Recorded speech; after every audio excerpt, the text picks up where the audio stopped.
All right. Good evening, everyone, and welcome to Cinesundry. I'm your host, Isaiah Rayburn, and today we'll be reviewing two episodes that premiere on Disney Plus. And that episode is Hawkeye.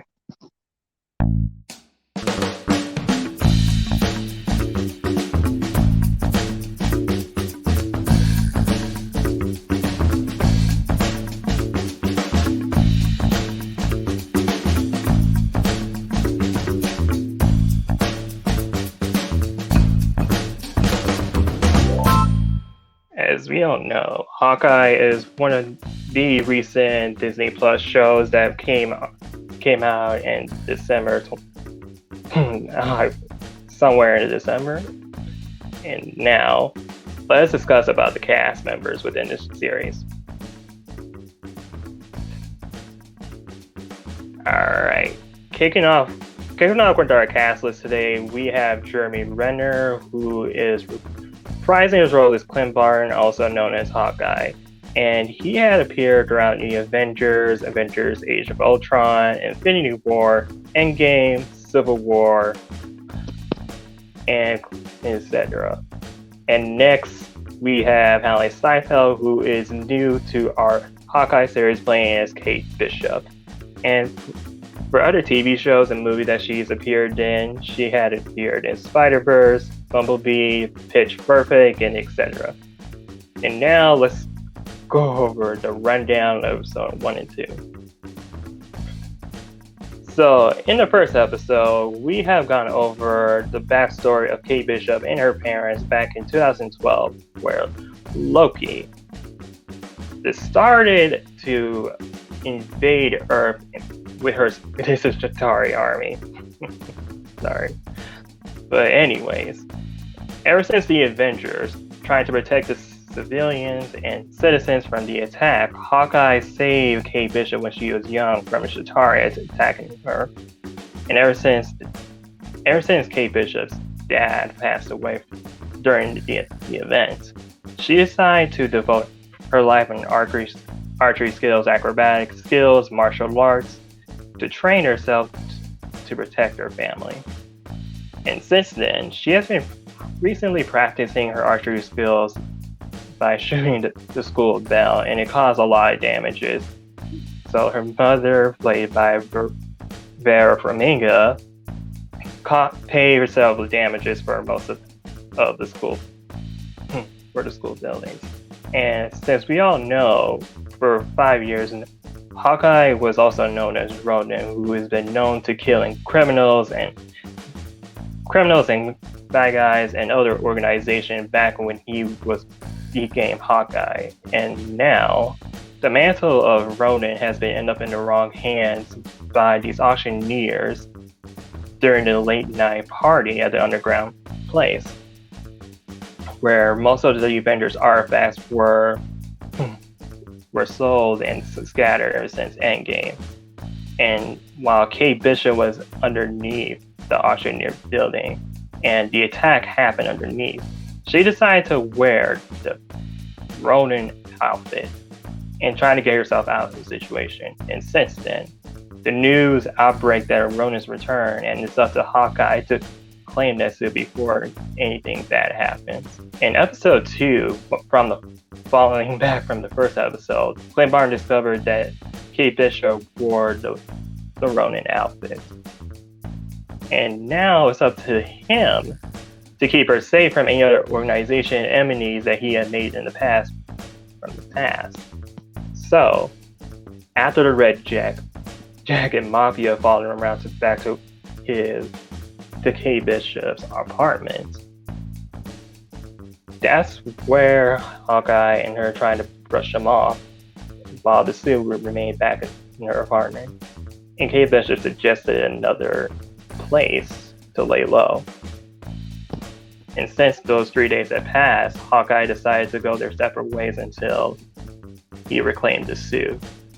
And as for Kate herself, she decided to head back to her parents' place and have a little chat with her fiance, played by Tony Dalton, about what's been going on. Clint Barton also discussed discovered that some man has his outfit during the medieval park, and he decided to reclaim his suit. And after he reclaimed his suit, he decided to stay in New York to put an end to the Red Jacket Mafia until the dust settled. And by doing so, he decided to surrender himself to meet the leader himself. While after a brief dinner after Kate had a brief dinner with the new fiance and a little grievances with her mother, she picked up something back at the place where she picked it back at the crime scene back where she wore the Ronin suit that kind of comes to her attention, and she decided to contact Clint Barton about. And ever since she's trying to contact Hawkeye, that's where she decides to follow him to help him get out of trying to save him. And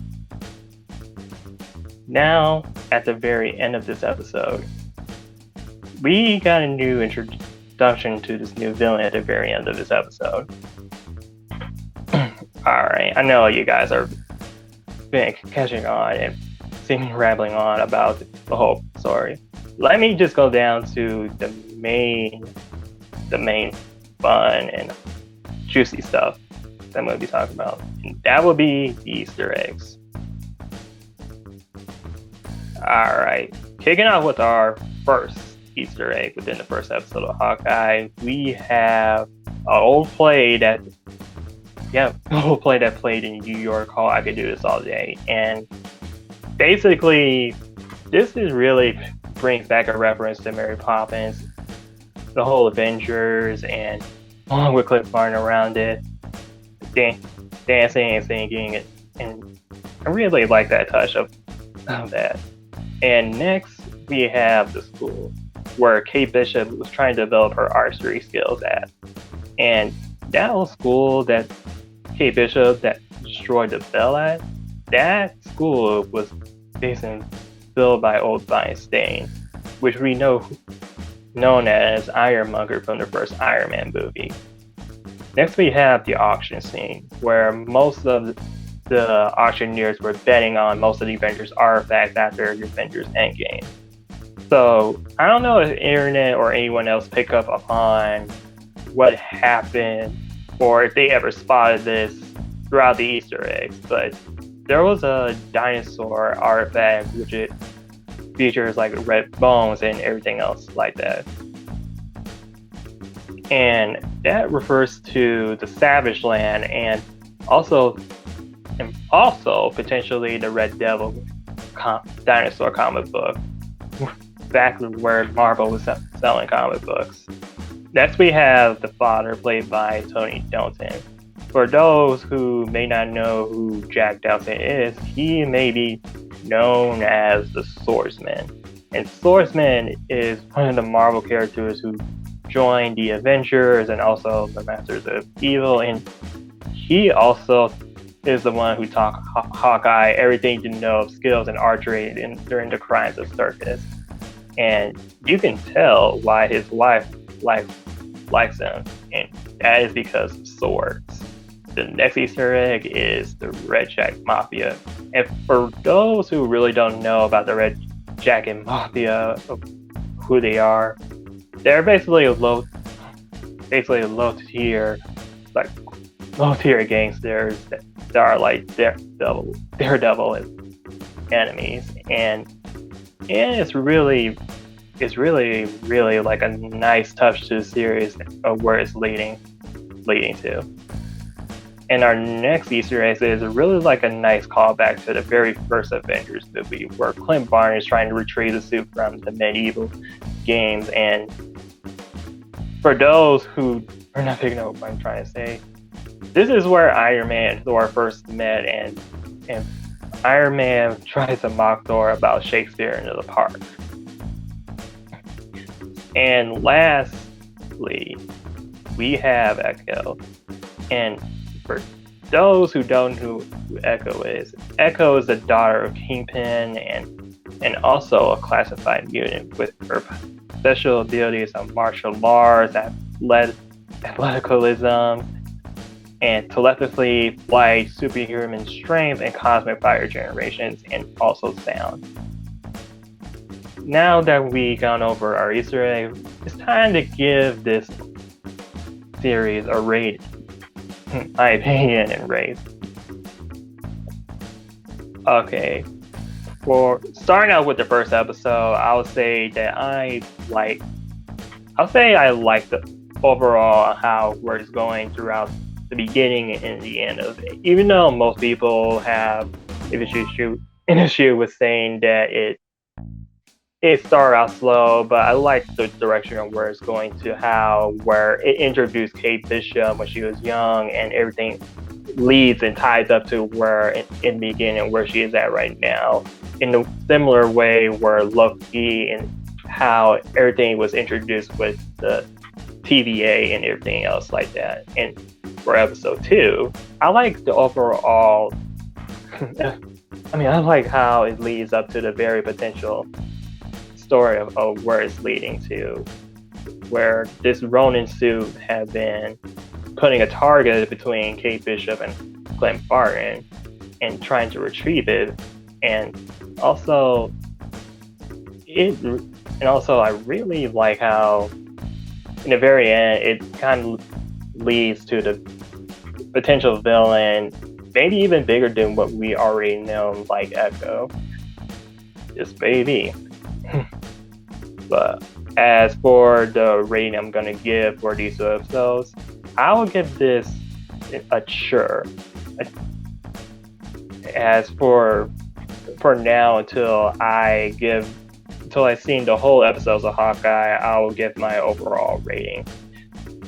So thank you for those who are watching Cinesundry. This is your host Isaiah Rayburn. Like, share, and subscribe, and I'll see you all next time.